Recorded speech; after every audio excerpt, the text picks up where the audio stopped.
And on that note, I would like to introduce Mr. Cassiano Viana from HxGN Pre-Sales Group. And he's going to come up here.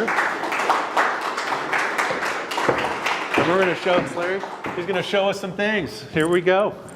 All right. Good afternoon, everyone. I'm thrilled to be here today to share a little bit about asset investment planning within EAM with you all. Now, we don't have microphones here, so if at any point in time you feel like you can't hear me, which I don't think we'll run into, but feel like you can't hear me, just let me know, please. With that said, I've broken this out into 3 separate segments that we're going to be looking at. We're going to look at life before AIP was around, how you might have done your equipment replacements, your refurbishments, and the challenges involved with those items.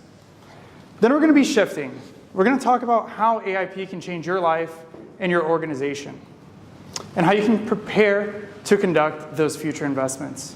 And then finally, we'll be taking a look at 2 different scenarios within EAM. So I wanted to start off with this picture, and this picture might remind you of what your CapEx budget looks like if you don't have a way to plan your future investments. And maybe if your only plan is based off of guesses, it's based off of breakdowns or impulses, and it leaves that budget completely dry by the end of the year. So perhaps you think of a way to fix this, right? You decide, well, we're just going to do it all in-house.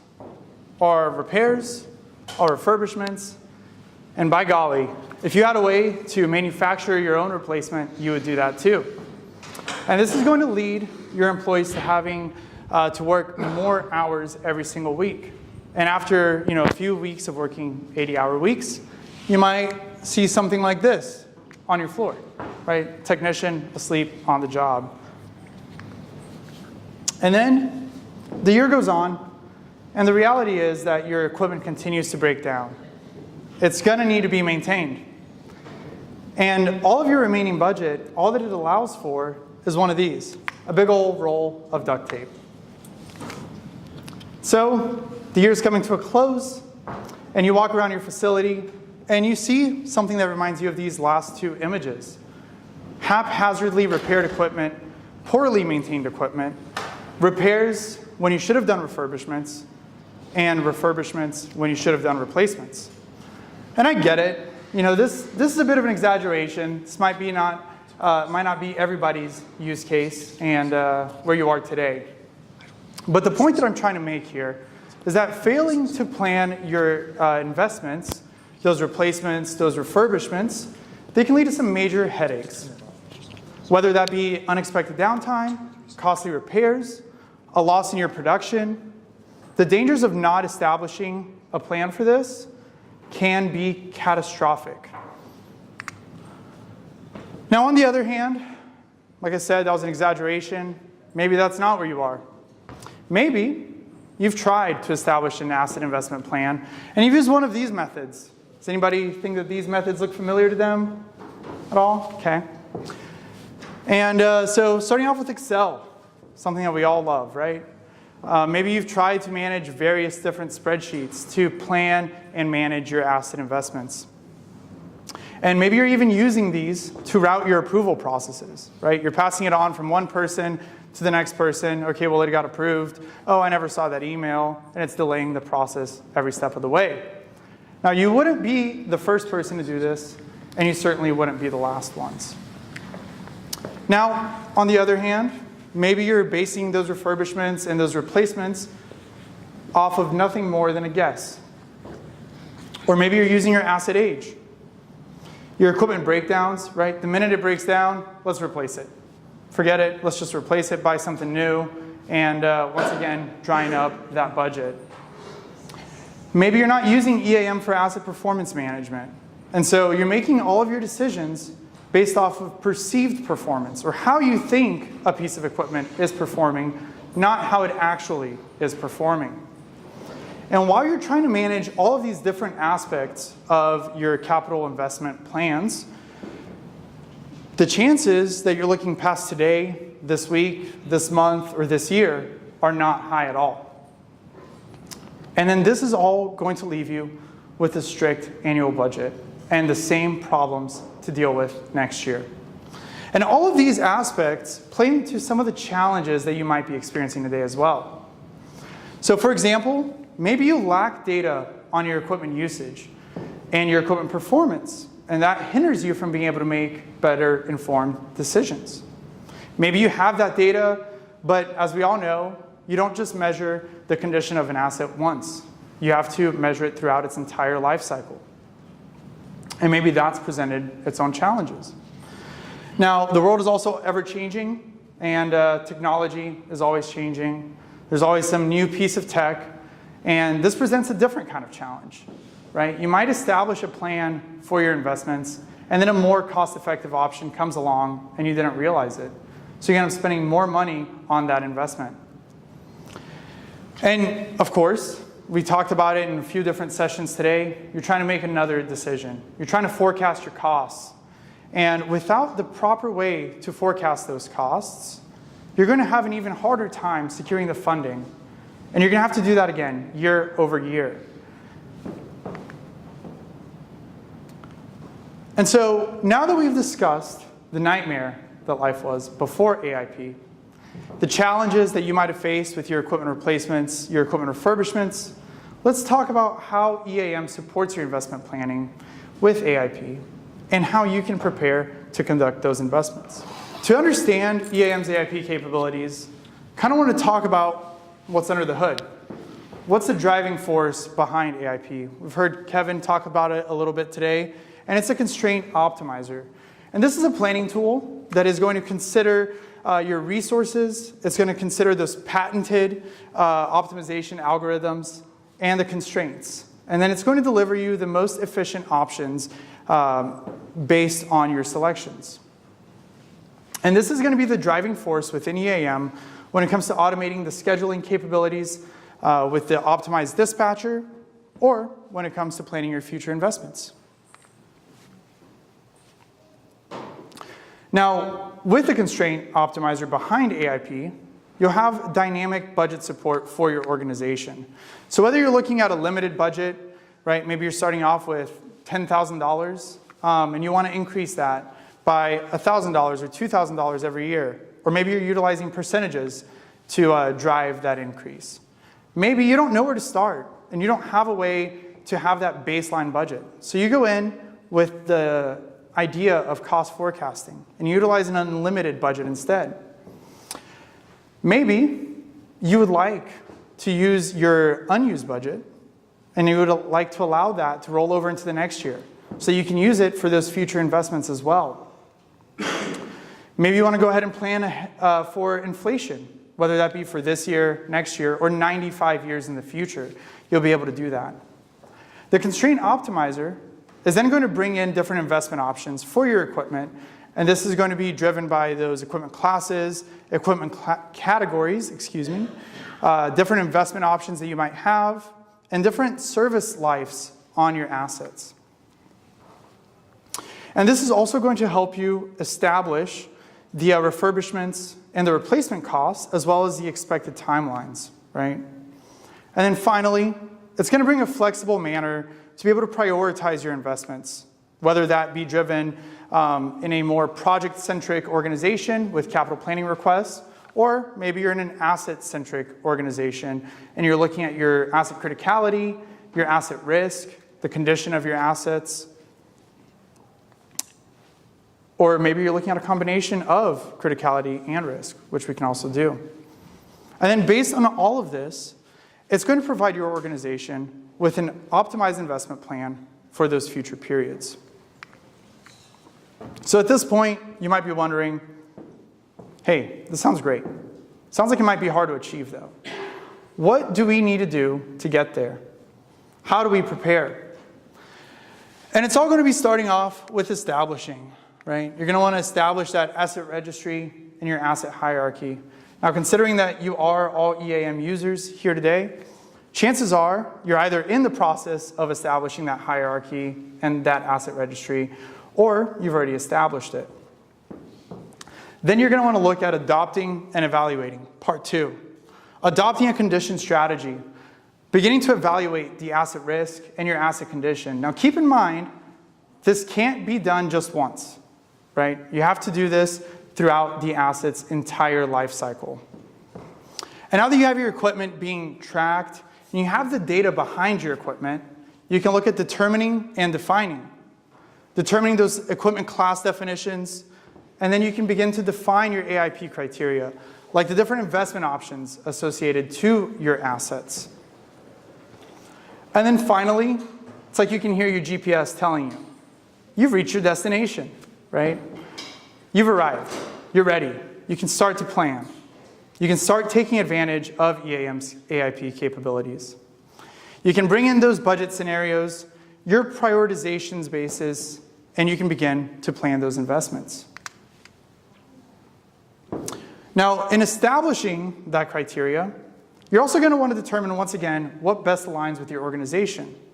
Are you project-centric, using capital planning requests, where you're basing those investments off of the internal rate of return, the net present value, or the ROI of an investment? Or, if you want to be more asset-centric, and you want to base those investments off of those equipment class definitions, the calculated condition scores, asset criticality, asset risk. Now, regardless of which side you decide to go with, you'll be able to still leverage EAM's AIP capabilities, right? You'll have access to those planning periods, whether you're looking at it for this year, 95 years ahead. You can have those different funding types, looking at the unlimited budget, the limited budget, percentage increase, dollar amount increase. Looking at budget rollovers. And maybe that's not even something that you knew that was possible, right? Because you've never had any budget left over. So it's something that you can investigate. The timeline flexibility. Can you invest early? Can you afford to invest a little late to achieve the best outcome? Now, EAM is also going to provide you with a calculated priority for these investments, right? It's going to prioritize which investment should come first, second, third, so on and so forth. Now, at the same time, you'll have access, you'll still have power to go in there and input and override if you're basing this off of asset criticality, and you take a not critical asset, you put it in there, and you really need to replace this. You can go ahead and put the override in there, and it'll adjust the plan accordingly. And so now that we've covered how EAM can support your investment planning, let's dive into a solution walkthrough, looking at two different scenarios. These are going to be connected scenarios, and I hope that this will be able to give you a more comprehensive understanding of how EAM can help you achieve those investment goals. And this begins from an asset-centric perspective, right, in the equipment class definitions, where we can see our investment options for our overhauls, our annual maintenance, our refurbishments, and our replacements. Now, to begin this process, you might just want to go off of the OEM recommendations, right? Maybe that's how you base your maintenance. And that's perfectly fine place to start. And we can also see here that with our OEM recommendation for this refurbishment at 15 years, we're going to be increasing this condition score by 2. So EAM can go ahead and consider that as well. Now, on the other hand, you can add additional investment points to consider when you're conducting these investments. Maybe you want to go ahead and refurbish your equipment early.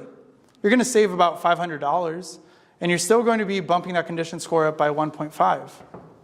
On the other hand, is it worth waiting until 29 years of the asset's age, accept an increase in risk, spend $3,000 more, but on the other hand, you're going to also increase that asset condition by 3 if you do this, right? Just things to consider.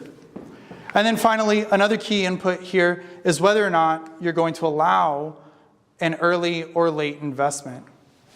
So in our late refurbishments here, we can see we're going to allow that, for our replacement. And a lot of these decisions depend on you. They depend on your maintenance strategy within your organization, how you do your PMs, how you do your CMs, and whether or not you're strictly basing it off of those OEM recommendations. And so if you haven't seen the screen yet, this is the investment planning screen. So this is where AIP really comes to life. Looking at our scenario establishment, wanted to start off on the right side here, where we're looking at our budget details, right? Once again, you can select that budget. EAM is going to be flexible in that and allowing you to establish your scenario however you want. We can take a look at the planning periods. So here we're looking at 25 years in the future. We're looking at that yearly inflation of 5%. We are going to allow those early investments. We are going to allow that unused budget to roll over the next day or next year. Then we can talk about prioritization. How do we want to prioritize this? Once again, something more static, like the asset criticality, it's not going to really change throughout the asset's life. Or something more dynamic, such as the asset risk, or a combination of both.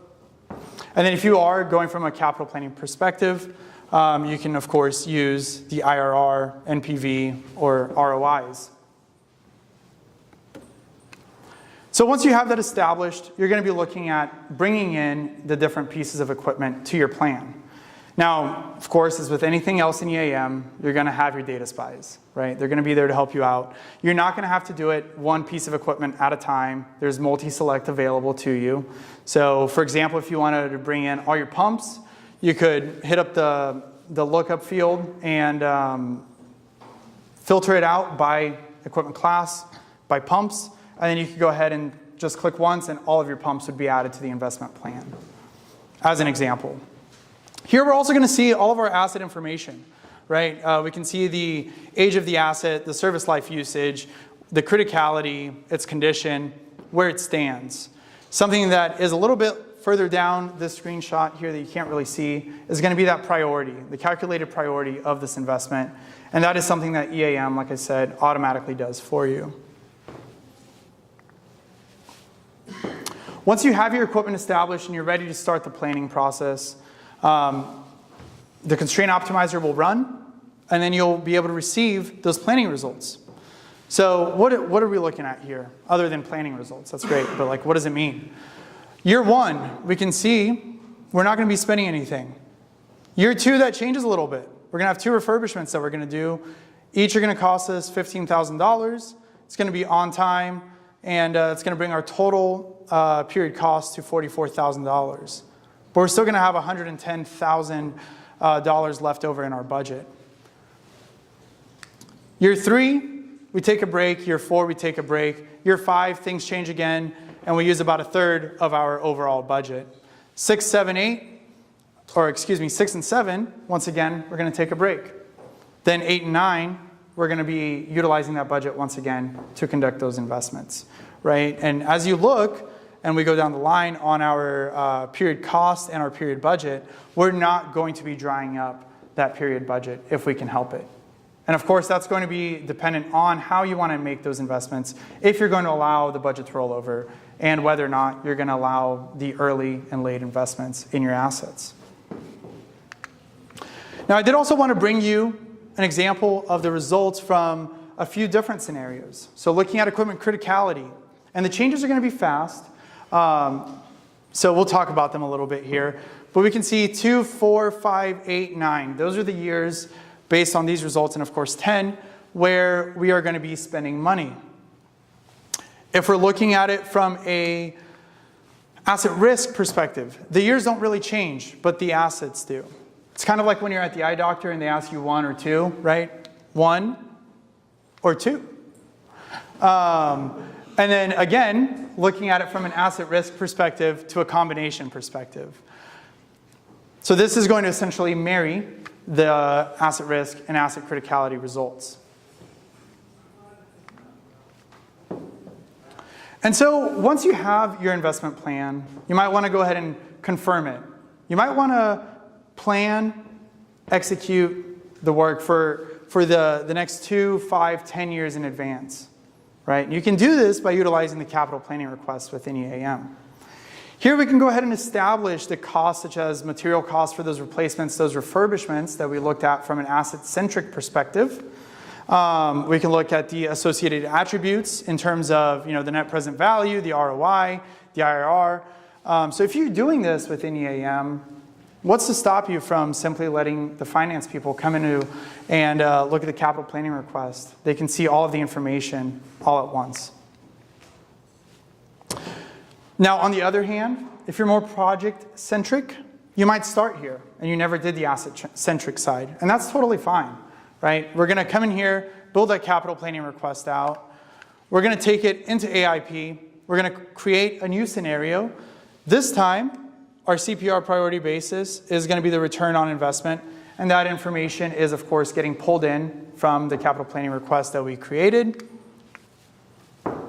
We can bring in those capital planning requests. Once again, multi-select is available. You're going to have access to a lot of the same information, that calculated priority, the priority override based on your needs. And then we can run it, and we can see our planning results. Now, we were only looking 10 years in the future for this scenario, and this was because we're just confirming our investment plan, and we're getting ready to execute on it. We're getting ready to conduct those replacements and those refurbishments. So here we can see we not only have on-time investments that we're going to do, we also have a few late investments and a few early investments, and that was just simply based on how the scenario was established and the constraint optimizer results. And so now that we've done that, we go back to our capital planning requests. We get the capital planning request officially authorized. We create our work order, assign it out to technicians, to the field, to be able to go ahead and conduct these refurbishments and these replacements. So we can take a look at that here as well, right? We have our work order now generated from that capital planning request, and our capital planning request is authorized. Now, from a more graphical perspective, we can also see the different investment results that we were just talking about. So here we can see our period budgets and our period costs. And in all, the reality is that by leveraging EAM's AIP capabilities, you can strategize those future investments. Right? You'll be able to determine the best course of action for your asset investments, ensuring a smooth capital expenditure over any given point of time. Now, these capabilities are going to help you increase the control, the accuracy, and they're going to provide for an optimized resource allocation when it comes time to refurbish and replace these assets. Now, I didn't really feel like it was fair for me to get up here and talk to you about AIP, where we're talking about the future the entire time, and for me not to talk about the future. So this is what's next for EAM's AIP capabilities. From the investment plan, you'll be able to create a scenario that includes not only one, but multiple investment plans that are calculated by the constraint optimizer. Directly from the AIP screen, you're going to be able to launch HxGN's flagship project portfolio management tool. And there, you're going to be able to visualize and compare those scenarios. You're going to be able to perform what-if analysis. And then based on that, you'll be able to receive the results back in EAM for you to take action on.